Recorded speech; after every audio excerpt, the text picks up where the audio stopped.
Hey, FBC Church family.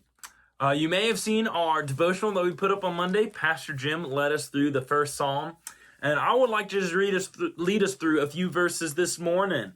I would love to kind of share a little devotional, share a little bit. I've actually been reading through the Psalms with our youth a little bit and sending them some videos, so it was really cool to see that. But as we try to develop this devotional time, as we try to develop a devotional series that we want to get out to you all and deliver to you all, I wanted to kind of read a verse or two that might emphasize some of the value of that, some of the importance of that, especially as a family, especially as we do that together. So I'm going to read from Deuteronomy chapter 6, verses, let's see, I'll do 4, 5, 6, and 7, and 8.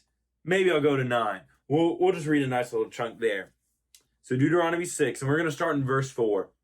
Hear, O Israel, the Lord our God, the Lord is one. Love the Lord your God with all your heart, with all your soul, and with all your strength. These commandments that I give to you today are to be upon your hearts. Impress them on your children. Talk about them when you sit at home, and when you walk along the road, and when you lie down, and when you get up. Tie them as symbols on your hands. Bind them on your foreheads. Write them on the door frames of your houses and on your gates. So maybe we're familiar with that verse. Maybe we've heard that before. That's often a fun memory verse for children to learn, because right there, superficially, something that I hope we take away as I might read that in my quiet time, or as I might read that through, is one thing I hope that's impressed upon me is the value of teaching people God's ways. We see in the beginning, hear, O Israel, the Lord your God. Love the Lord your God with all your heart, with all your soul, with all your strength. These commandments that I give you, impress them on your children. So I hope we see the value of teaching others the things that God has taught us.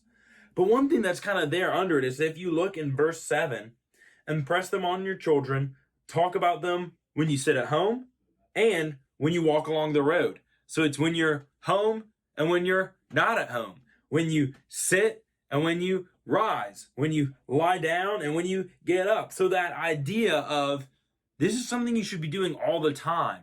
This isn't something that, okay, well, you talk about the Bible at church and then, that's church stuff, so then at home, don't worry about it. Or we talk about, we practice basketball on the basketball court. We practice math in the math classroom. A lot of times we silo our lives off and we sequester everything. But this verse goes against that to say, the commandments that God gives us, we should be doing that, impressing it upon our children in every aspect and fiber of their life. And this passage comes right after God has given the 10 commandments to Israel. So he's literally given them 10 commandments, a code that their nation is to be guided by and live by. And so he's impressing upon parents, look, this is going to be the bedrock of Israel. This is going to be the basis of their way of life. They need to know it. And I think for us, the question is God's word the basis for our life? And so as we go through these devotionals, as we share from God's word some of what God lays on our heart, I want to impress upon you as families to spend time and talk about these things together. Not only in the morning during devotional time, but look for time throughout your day to say, hey, do you remember what we talked about? Or, hey, we're watching something on Netflix. Do you see how that relates to what we read this morning in our devotional? And look for every opportunity to impress upon them the value of God's word. So we love you, church. We're praying for you. Thanks so much for watching, and we look forward to seeing y'all again soon. Take care.